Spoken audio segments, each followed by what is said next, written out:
That sounds almost impossible, doesn't it? Opposing defensive linemen wish that scouting report was not accurate. In the Jags' second year, they advanced to the AFC title game. As a wild card team, they won in Buffalo and they won in Denver. Two really tough places to win. In 1998, they won the division for the very first time, and Boselli, a tackle, was named the team's MVP. The next season, the Jags finished 14-2.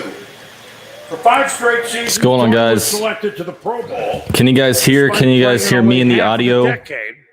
He was named to the I'm gonna do a reaction to this, and hopefully, the 1990s. Hopefully, I don't get in trouble with the channel. Then came the serious shoulder injury early in the 2001 season, and he ultimately would never play football again. A career cut short after just 91 games.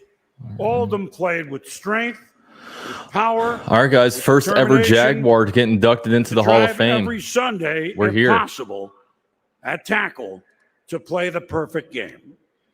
To present him today, a man who was in the huddle with Tony every day, quarterback Mark Brunell. All right, Mark Brunell is going to present him. I got From the moment the goosebumps. Jacksonville Jaguars drafted him second overall in 1995, Tony Boselli bore the weight of great expectations. Tony Boselli was a big name coming in, with him being the first pick ever in the history of the Jacksonville Jaguars. It was big. You know, on the first round picks, you hope that Tom Coughlin got it right. And it took about half a practice to figure out that he was the real deal and that he was going to be very, very good for the Jacksonville Jaguars. Man, I wish I got to live through The Tony USC Boselli. product brought more than a name. He I was brought a too young. mindset that helped lay the foundation for a franchise. He wanted to absolutely dominate his opponent. That was a good game for Tony Boselli, and it happened more times than not. Just protecting the quarterback, yeah, that was pretty easy for him. But he was a fierce competitor. Look at that Jag in the back. Not going to let anybody get to the There's quarterback. Bruce Smith. There's only a couple teams left in. Anyone can win. You got to go out and play. He made us all better. He made me a better quarterback. He made the other 4 linemen on the field better. And that's not just on the field, it was off the field. He was a great example of really what greatness is. Boselli's leadership paid instant dividends in his new city. He led the Jags to the AFC title game in the franchise's second season. Takes the snap, turns. Oh, this one to Jimmy. Woo. I think that whole game's on YouTube. Touchdown Jaguars. And in 1998, he was named team MVP as Jacksonville captured their first division title. Look at Tony's that. legacy goes far beyond just what he did on the football field. Tony he's way more than just the football player. He means certainly more to the city than just what he did on Sundays. This is something we all could celebrate in, because it was not just about football for Tony Boselli. He set his mind to being the best Jaguar he could be, and he did that. But he also set out to make sure that while he was here, Target. he was going to make Jacksonville a better place, and he has done that. Boselli's off-the-field achievements were matched by his stellar football resume, including 5 straight. I'm sure Bruce Smith is enjoying this right 3 now. straight first-team All-Pro nods, and selection to the NFL's All-Decade team of the 90s. Drop your likes in here for Tony despite Boselli. only playing half of the decade. Once in a lifetime. Let's get it done, man. The passion that Tony had on the field really matches the passion he had and has off the field. Be ready for that early. When Tony sets his mind to something, when he is determined to accomplish something, whatever it is, whether it's on the field, off the field, then he's going to set out to do it. And he is diligent, hardworking, focused. Dude, like and half that of his same highlights are against Bruce Smith. competitiveness, that same Hilarious. fierce competitiveness that we saw on the field, he's taken that into life. Adding to that legacy, he's one more fitting honor, becoming the first Jaguar inducted into the Pro Football Hall of Yeah, Fame. Duval. Come on, Donnie. Come on, Donnie. I am honored and privileged to present my best friend, Tony Boselli, for enshrinement into the Pro Football Hall of Fame. This is a little emotional, man. But there's the family. Presenting Tony Boselli for Got a big enshrinement family. in the Pro Football Hall And I of mean Fame, that literally Mark and Brunell. everything. Look at that gold jacket. That's such a flex. So we have an 8-minute speech. They limit these guys. You're going to make me cry, Angie. All right, let's see it. Oh, there it is.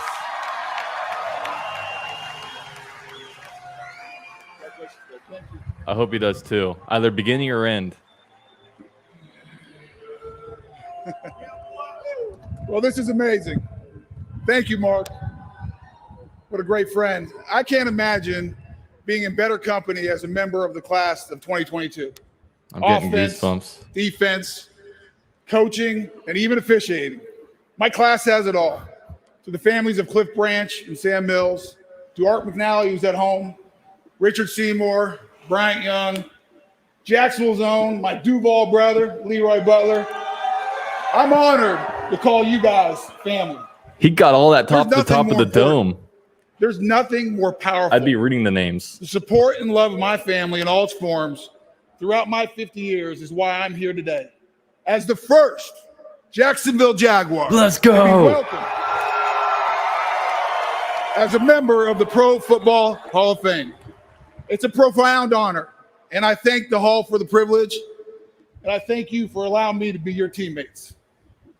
I was born on April 17th, 1972. Don Bosco Anthony Boselli Jr. Bosco?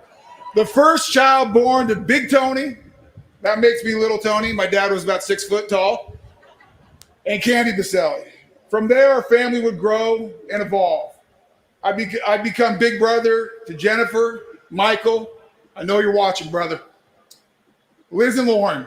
Growing up, my siblings taught me a valuable lesson.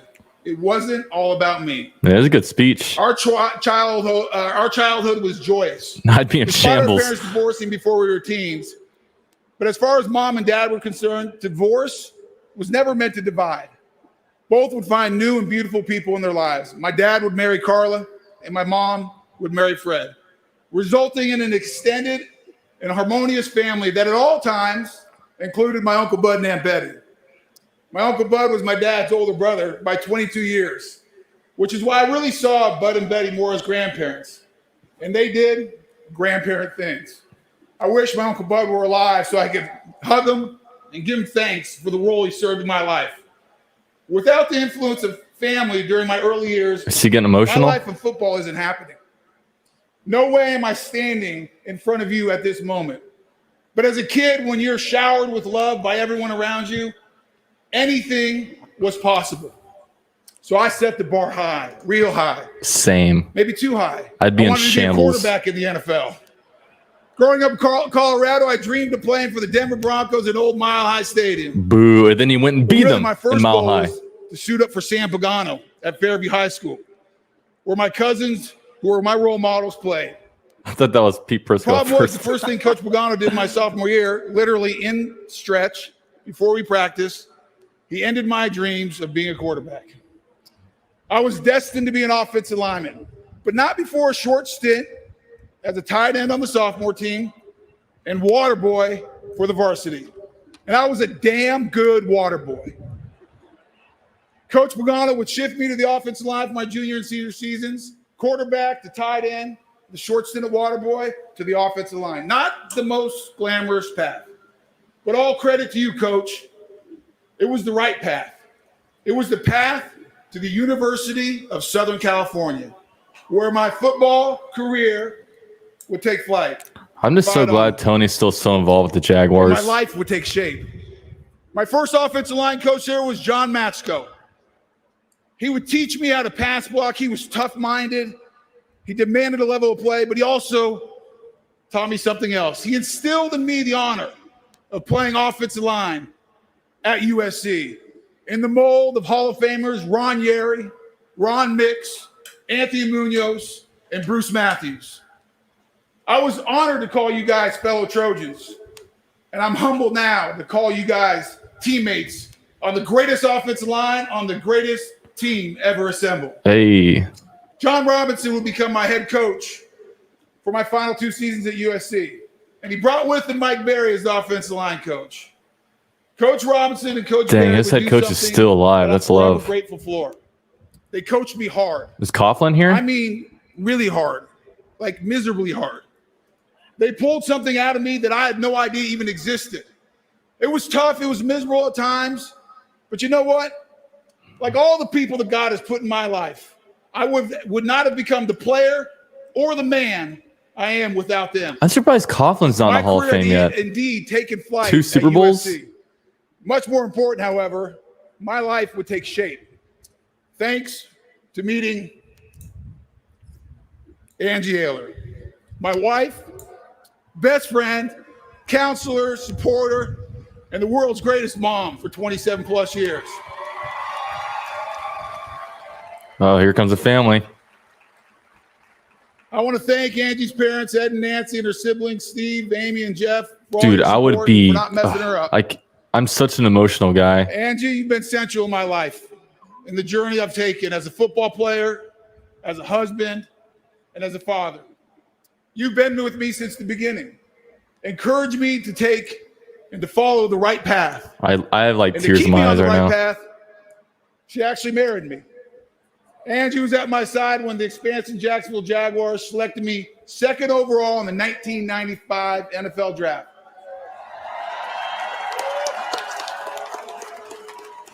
But really, the greatest thing football has done for me is setting the stage for you, Angie, to be my wife. God gave me the Dude, I opportunity can't date to this play right the now. game I love. But outside Jesus dying for me, you're the greatest gift I've ever received. I thank you, and I love you.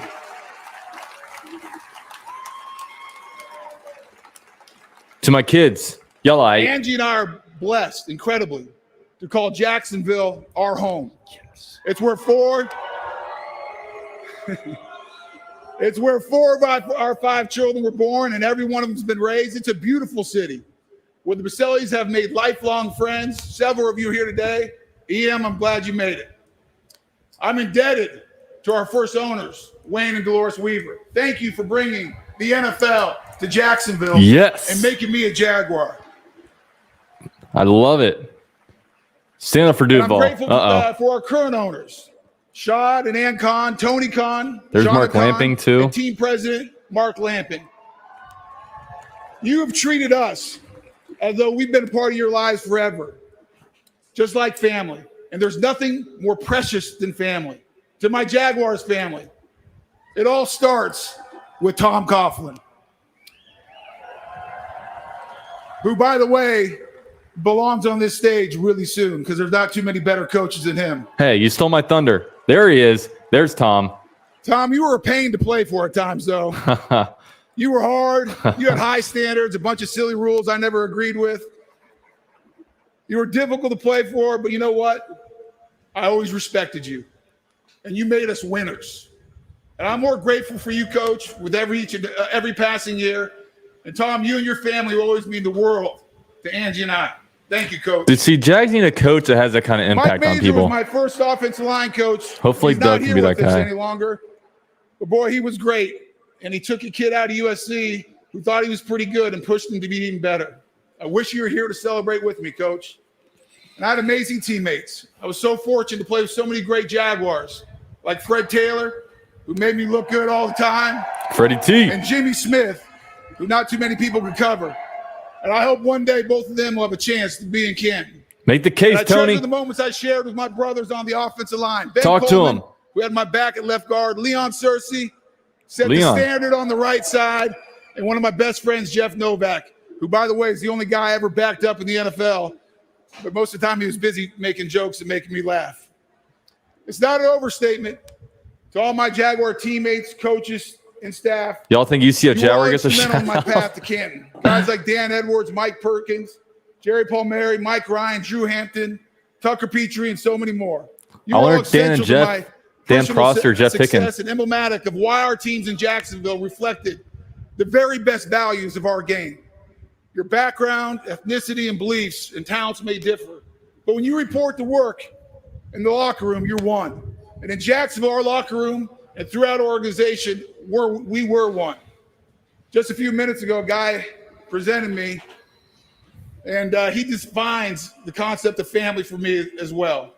And him and I will always be one. He's my best friend, and that's Mark Riddell. You know, it was my job. I thought it was just to protect him as a quarterback, but it became evident really early that I was also protecting a great man of character. Mark, I'm honored that you presented me here today. I thank you for your friendship. 100 people, man. Drop likes for Tony Boselli. For all your gifts. It took a lot of hard work to get here, but I didn't make myself this size in athletics. It was you. I didn't ask for the people who you put in my life. You put the amazing people in my life. So to my friends, teammates, coaches, and staff, and even the local media, I guess, with a special appreciation to a couple guys who covered me. Dan Hicken. Sam Gavaris, Pete Prisco, John Osher, Gene Fournette, Dan Hicken, and Jeff Prosser. They bared the torch throughout my eligibility. They got their shout-outs. A couple guys I called games with every Sunday, Frank Frangie and Jeff Logman. Thank you, guys. I know those guys. I thank God for football, and I thank God for the people of Jacksonville. And I had to get this in just one time. Duval. Oh, yeah. But above all, I thank God speech. for family. Mom, Fred, Carla, Jennifer, Michael, Lauren, Liz, Uncle Bud, Aunt Betty, and all my cousins.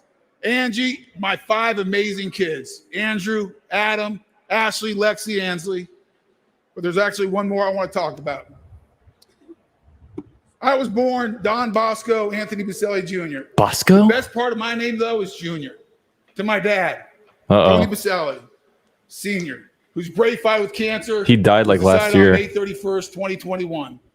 Man, that's the rough. The impact of my childhood career can never be adequately expressed. Thank you, Dad. He died 6 months before he got announced to the Hall. Comfort of God. I know you're here, but man, I wish you were here with me. I miss you. I love you. And on this, one of the greatest days of my life, I honor your memory and thank you for the greatest gift of all, and that's family. Thank you. Yeah, Tony. Well, we talked about Tony's weight, and it was especially hard for Tony that he didn't get in last year because he knew his dad wasn't going that was to emotional. make it to this year. And his dad was so proud. My eyes Tony's watered. family Never had a tear down my eye. Hall of Fame message. But I'll tell you what, if I passed, knew Tony just in case, personally, and Tony it would said be this tough. week he I don't couldn't know bring how his himself wife to held it listen to together. it until this kids past held it Thursday together. morning. But you know what he said? He actually laughed listening More to than- it yeah. more than he cried, More and than he cried. that's his dad. Commercial. That was Big Tony. All right. So we'll take this out. So that was a powerful speech, man. I watched it live right here with you guys. You know, you guys experience a lot of things with me, man. I take you guys along for the ride a lot. Yes, his bust was amazing. It was a great speech, man. I think he gave shots to everybody he needed to. He got through it thoroughly. He never really got choked up. Very concise, very powerful also. Yeah, I was disappointed by that too. Disappointed and shocked. That's my only I thought it was 99% well, but if he threw me in there, you know, that would have been perfect. CC Boy says, finally got one in the Hall of Fame. Let's go, Tony.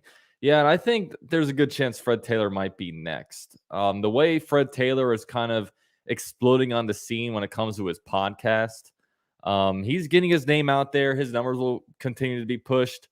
The more just athletes and, you know, great NFL minds that he gets on his podcast, I think the more the more recognition he'll get and the more push he'll get. Because I know for Tony, it was really like Pete Prisco was pushing for him a lot, and then like a couple of other people outside of that. But it wasn't like a big loud noise. But now we got the first one in. And then hopefully more to come. And then hopefully we can start getting some, you know, current era players in there. I don't know. I don't know when it comes to like outside of like in the last like 5-10 years. I mean, I imagine Jalen Ramsey will get in at one point, but he's not going to go in as a Jaguar. The big question is whether Jalen Ramsey will even give the Jags a shout out in his thing. I imagine at the end of his career, when he wraps up and he looks back on his career in the NFL, you know, he'll understand that, look, there were some people that gave me, you know, these opportunities, and the Jaguars were there. You know, of course, he's a little bit immature, but I think he'll at least do that. Torrey Holt, yeah, I don't think he's going into the Jaguar. I wonder if like Calais Campbell, if he goes in a Hall of Fame, if he'd go in as the Jaguar. I imagine probably Cardinals. He spent like his whole career there. And I guess it depends on where he signs his one-day contract. Jaguars legend Torrey Holt. He's in already, right? I'm pretty sure. Would Jalen count as a Jags? I think you dedicate yourself to one team. I'm pretty sure. Nah, not Brandon Linder, not even close.